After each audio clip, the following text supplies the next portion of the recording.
We've got the most inefficient healthcare system imaginable. We're still using paper. We're still filing things in triplicate.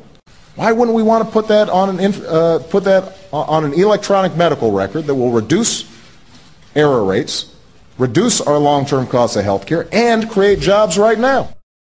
This past July, the United States government enacted new rules that would allow doctors and hospitals to benefit if they are using electronic health records in their institutions. Beginning in 2015, healthcare providers will be financially reprimanded under Medicare if they don't have an electronic health record system in place. The purpose of this video is to inform you about what electronic health records are and why they are an important part of healthcare. As defined by the Center for Medicare and Medicare Services, an electronic health record is an electronic version of the patient's medical history. This includes his or her past immunizations, progress notes, demographics, health problems, vital signs, and medications. Electronic health records are replacing paper records because they are more efficient, leave less room for error, and are readily available. Increased use of computers and printers rather than paper resources provides patients with an efficient and more personalized experience. Patients can be provided with individualized reports and receive computer-generated prescription orders. Because time is not wasted sorting through paper charts and relevant information is retrievable from within the room, patients also experience uninterrupted communication and interaction with their caregiver.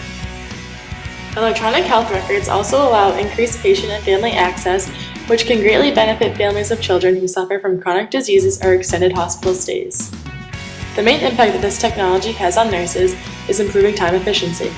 One study in 2005 found that nurses showed a decrease of up to 45.1% in record documentation time when they used an electronic health record system.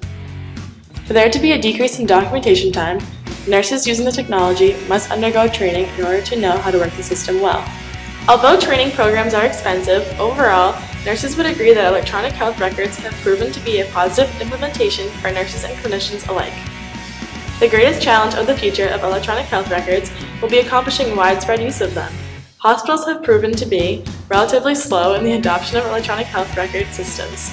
Fewer than 25% of all hospitals in the U.S. use them, and the rate is even lower among small practices. There are several barriers to accomplishing widespread and complete use of electronic health records, including financing, standardization, tech support, proper training, and risk for computer viruses. Additional challenges involve importing, updating, and maintaining patient data without sacrificing patient privacy. Regardless, the future of electronic health records provides the potential for many beneficial changes in the interaction between nurses and patients in healthcare.